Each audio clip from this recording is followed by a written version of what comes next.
Bhojpuri संगनी channel में आप सबके हार्दिक स्वागत बा।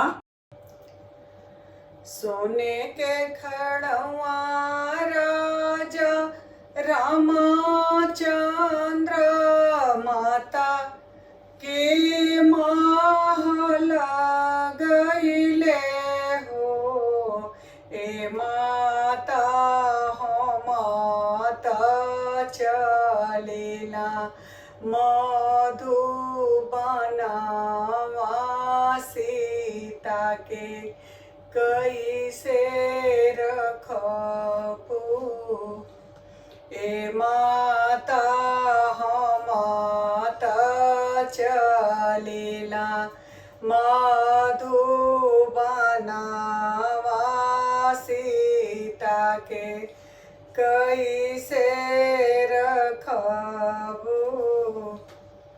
जहाँ सीता रही है हना सीता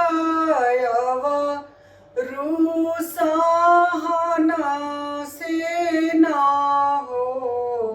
ए राम जी आंगना में कुई आँखों नाई बोरे समा डोरी लगई बो बहुरिया कही बोलई बो दुलारी कही बोलाई।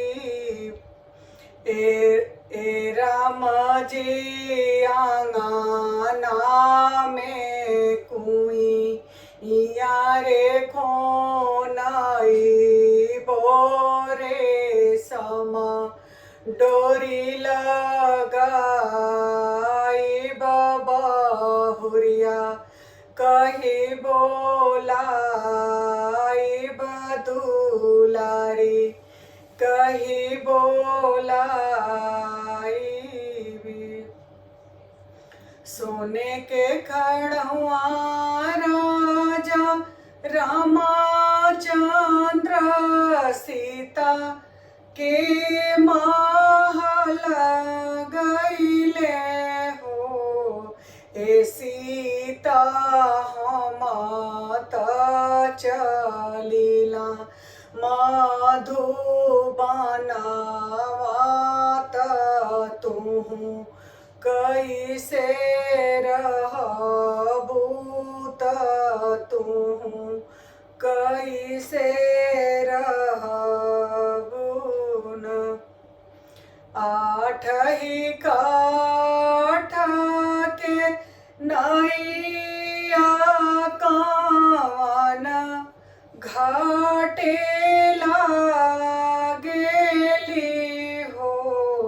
ए राम जी बिनु रे पुरुष के तीरियावा कावन घाटे लागेली।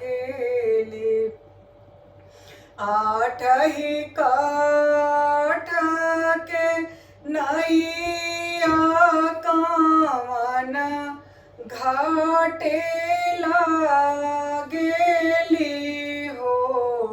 ए राम जी बिनु रे पुरुष के तीरियावा कावन घाटे लागेली। आठ ही काठ के नैया पूर्वा घाटे लागेली हो। ए राम जी बिनु रे पुरुष के तीरियावा नैहर घाटे लागेली। आठ ही काठ के नैया पूर्वा घाटे लागेली हो। ए हे राम जी बिनु रे पुरुष के तिरिया नहीं हर घाटे लागेली।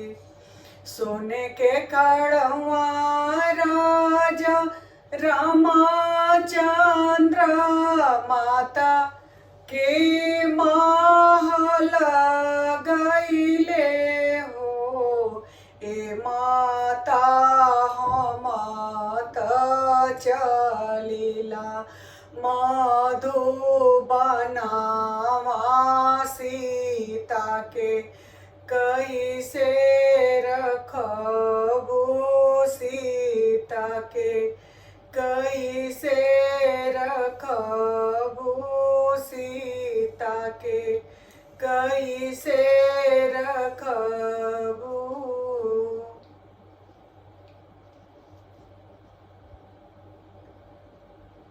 आप सबके ई सोहर गीत कैसा लगल? अगर निक लगल तो लाइक सब्सक्राइब और अपने दोस्तन में शेयर जरूर करब।